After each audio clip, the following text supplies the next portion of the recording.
Capítulo 1. El viaje principia. La familia Proteína vio cómo la puerta de la caverna se cerraba a sus espaldas. Los aminoácidos habían entrado al reino del cuerpo humano. De repente, una enorme ola de saliva se elevó. La saliva empezó a arrastrar a la familia hacia un túnel largo y estrecho que bajaba penetrando el cuerpo humano.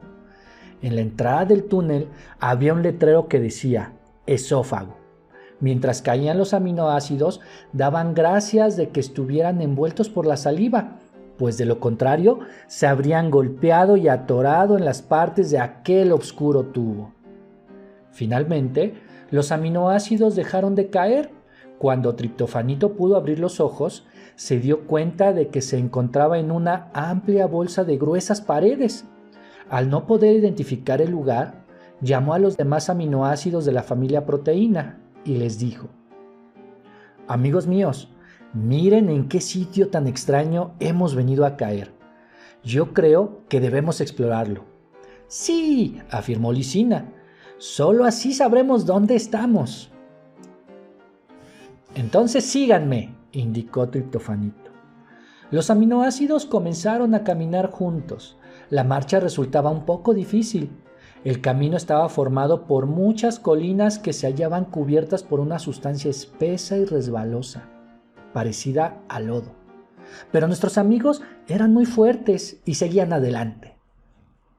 Poco después, los aminoácidos de la familia Proteína vieron a lo lejos una muchedumbre que se acercaba hacia ellos. Ansiosos por saber de quiénes se trataba, echaron a correr a su encuentro. ¿Quiénes son ustedes?, preguntó Triptofanito cuando llegaron. Somos el ejército de las enzimas digestivas, respondió uno de ellos, un tipo de facha solemne y grandes bigotes. Yo soy el general Pepsina. ¿Viven ustedes aquí? Sí, nosotros somos los pobladores más importantes de este sitio. ¿Y cómo se llama este lugar? El estómago. Este es uno de los condados más ricos del cuerpo humano. Pero, dígame, general Pepsina, ¿cuál es la función del estómago?, terció la hermosa Lisina. El general Pepsina volvió la cara para mirar a su nuevo interlocutor. Al observar la belleza de Lisina, dio vuelta a sus largos bigotes y en tono triunfal afirmó: el estómago es la cocina del cuerpo humano. ¿Cómo?, exclamaron sorprendidos los aminoácidos. Sí, repuso el general. Al estómago llegan todos los alimentos que come el granjero. Pero estos alimentos, tal como están, no pueden ser aprovechados por el cuerpo humano. Los alimentos deben ser preparados. Esto es lo que hace el estómago. El estómago cocina los alimentos para que el cuerpo humano pueda utilizarlos. A esta preparación de los alimentos por el estómago se le llama digestión. La digestión es la función más importante del estómago. Con infinita curiosidad, Triptofanito se apresuró a preguntar: ¿cómo se realiza la digestión? Aquí es donde entramos en acción las enzimas digestivas. Los alimentos que come el granjero son demasiado grandes para que el cuerpo humano pueda aprovecharlos. Nosotros, las enzimas digestivas, nos encargamos de partir los alimentos en pequeños pedazos. Esto es similar a lo que ocurre cuando la gente come. Ustedes seguramente han visto comer a una persona. Entonces se habrán dado cuenta de que no se puede comer, por ejemplo, un filete entero. Primero hay que cortarlo con un cuchillo. Pues bien, nosotros somos como un cuchillo, pero nuestro filo es más agudo que el de un cuchillo común y corriente. Nosotros recibimos los pedazos de comida y los volvemos a partir hasta formar pedacitos diminutos. Solo así los alimentos pueden ser útiles al cuerpo humano. Pero en el estómago no solo se producen enzimas digestivas, aquí se fabrican también otras dos sustancias. Una de ellas es el ácido clorhídrico. El ácido clorhídrico es el gran amigo de las enzimas digestivas, pues nos ayudan a cumplir nuestra función. La otra sustancia es lo que se llama el moco del estómago. El moco es ese elemento resbaloso que parece lodo. Quizás a ustedes no les haya sido simpático, pues les dificultó su marcha por el estómago. Sin embargo, esta sustancia es de suma importancia para nuestro condado. El moco cubre a todo el estómago y en esa forma lo protege. Estas tres sustancias, las enzimas digestivas, el ácido clorhídrico y el moco, forman parte del jugo gástrico. Este jugo es el encargado de realizar la función del estómago, es decir, la digestión. Gracias a la digestión, los alimentos pueden llegar en la forma adecuada a todas las células. Al escuchar esta última palabra, Glutamito preguntó tímidamente al general Pepsina. Perdone la interrupción, no entendí lo que dijo al final. ¿Qué es eso de células? El general retorció su bigote con inspiración. Las células son los súbditos que viven en el reino del cuerpo humano. Nuestro reino está formado por muchos condados, que también se llaman órganos. Los órganos, a su vez, se dividen en diversos barrios. Estos barrios se llaman tejidos. Pues bien, los pobladores de cada tejido son las células. Cada célula tiene su vida propia. Cada célula nace, come, respira, trabaja, crece, se reproduce y muere. Pero estas células pueden vivir mejor si no están solas. Entonces, muchas células casi idénticas se unen para formar un barrio, es decir, un tejido. Pero resulta que los tejidos aislados tampoco bastan. Por ello, varios tejidos distintos se unen para constituir un órgano. De la misma manera como muchos barrios se juntan formando una ciudad. A su vez, los órganos se hallan reunidos para integrar el cuerpo humano.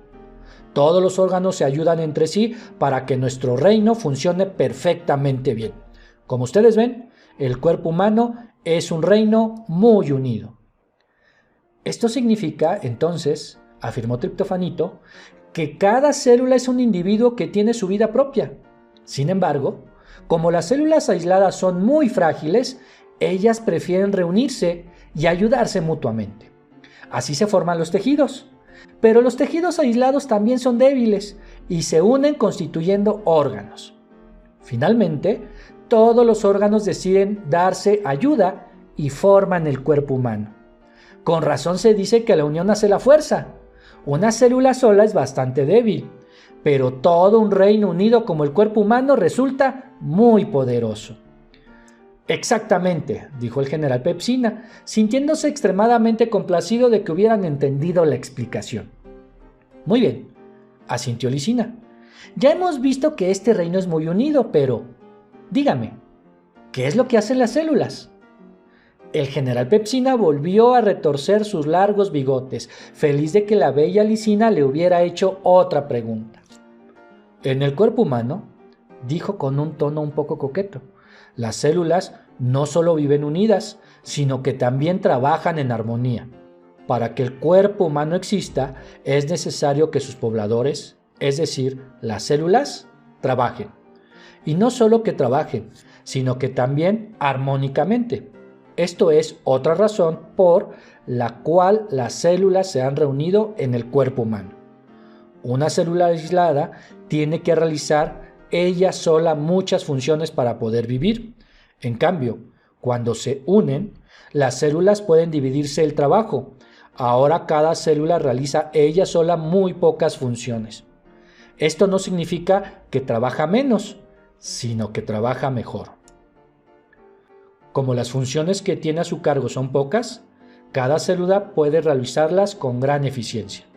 En otras palabras, cada célula se especializa en unas cuantas funciones. Entonces, las células, al igual que los hombres, tienen distintos trabajos. Algunas hacen que el cuerpo humano se mueva, otras le permiten que piense, unas le dan de comer para que pueda trabajar, otras más se encargan de eliminar la basura que naturalmente se produce con el trabajo. Algunas más fabrican sustancias útiles a todo el cuerpo humano. Otras defienden a nuestro reino de las invasiones. Sin embargo, para que la especialización realmente sirva, se necesita que todas las células se ayuden entre sí. Esto es lo mismo que ocurre en la sociedad. Un médico, por ejemplo, se dedica a curar. Para curar, el médico necesita un consultorio. Sin embargo, él no sabe construir. Entonces el médico requiere de un ingeniero que le haga el consultorio. A su vez, Este ingeniero requiere, para poder construir el consultorio, que el médico lo cure cuando se enferma. En esta forma, el médico y el ingeniero se ayudan y la sociedad funciona. De la misma manera, las células de todos los órganos cooperan entre sí para que el cuerpo humano funcione adecuadamente. Les voy a poner un ejemplo. Las enzimas digestivas somos producidas por las células del estómago. La colina sobre la que estamos ahora parados está formada por estas células. Ellas trabajan sin descanso para producirnos a nosotros también el ácido clorhídrico y el moco. Es decir, las células del estómago están especializadas en producir el jugo gástrico. Como les dije antes, el jugo gástrico se usa para realizar la digestión y mediante la digestión los alimentos se procesan para que las células puedan comérselos.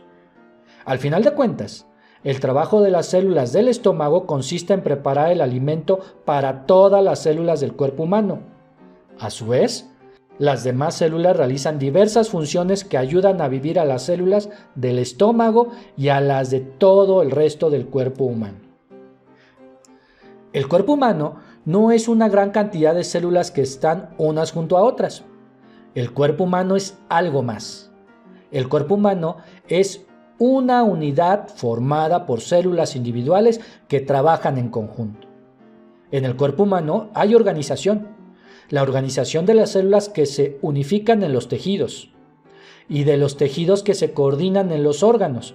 Para que esto sea realidad, se requiere que todas las células trabajen mucho. En nuestro reino no hay holgazanes. Todas las células del cuerpo humano viven unidas y trabajan en armonía, ayudándose unas a otras a fin de que nuestro rey, el granjero, pueda vivir feliz. El general Pepsina hizo una pausa.